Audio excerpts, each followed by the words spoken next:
Hi guys! For today's video ay naisipan kong gumawa ng masarap na merienda. Ito ay ang egg pie. Una, ginawa ko muna ang kanyang crust. Sa isang lalagyan, sa isang bowl, nilagay ko yung harina, asukal, butter at asin.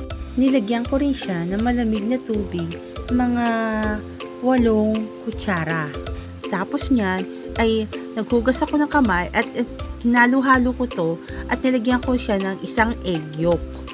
Masahin lang siya ng ganito para mag-incorporate po lahat ng mga ingredients. Pag kulang pa po sa malamig na tubig, ay pwede pa naman ninyong dagdagan para maging ganito po yung kanyang texture. Dapat imasahin lang siya mga 1 to 2 minutes para mag-combine lang lahat ng mga ingredients ng dough. Tapos niyan, ibabalot nyo siya sa isang plastic na malinis or cling wrap. Then set aside and rest for half an hour. And then, sa isang bowl, lagay ang 3 eggs at nag-add lang ako ng 1 egg yolk. Tapos niyan, ilagyan natin ng 1 can of evaporated milk. Tapos, 1 can naman ng condensed milk. Halu-haluin lang ito and then, mag-add din tayo ng 1 teaspoon of vanilla. Ayan. Na-excited na ako makagawa nitong egg pie. Hindi ko lang siya na perfect nung unang try ko, pero this time ay alam ko this is it. Mapa-perfect ko rin to. Tapos niyan, kailangan salain din natin yung pinaka-egg mixture niya para mawala yung mga lumps. Yung 2 egg whites na nakuha natin do sa 2 egg yolk natin ginamit, yan, gagawin natin siyang meringue. Maari po tayong gumamit ng wire whisk, pero kung meron po kayong hand mixer, mas mainam para mapabilis po yung ating paggawa ng meringue.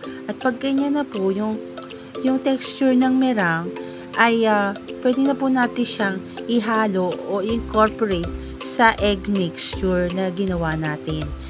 And after half an hour, ay balikan natin yung ating paggawa ng crust. Mag-spread lang tayo ng konting flour do sa ating silicone mat at i-cut natin yung dough by 2 and then i-form natin ng pa-round at gamitan natin siya ng rolling pin. I-flatten lamang natin siya ng ganyan para makuha na po natin yung tamang nipis or tamang laki na ilalagay natin sa ating round pan. Ayan.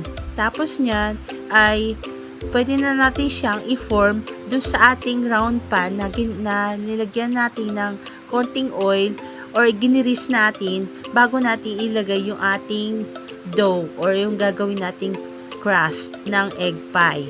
Yan. Tapos niyan ay ayusin lang po natin ng paikot para malagyan po natin siya ng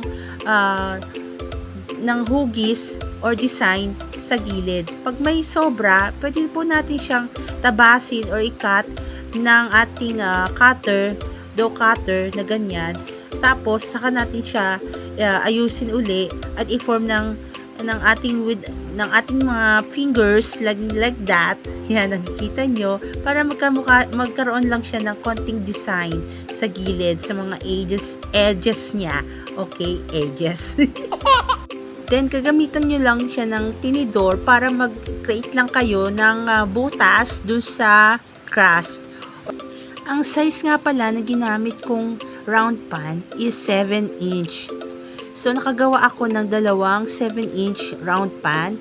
And then, may sumobra pa, kaya nakagawa pa ako ng isa pang maliit na 4-inch round pan. At ayan na nga, pwedeng-pwede na siyang isalang sa oven ng 180 degrees centigrade for about 45 to 50 minutes. At ayan na nga ang ating finished product. Wow! Ang aking homemade egg pie. Oh, ayan, tikiman time na. Tamang-tama lang ang tamis. At yummy. O siya, gawa na rin kayo. Thanks for watching. Yummy! Bye!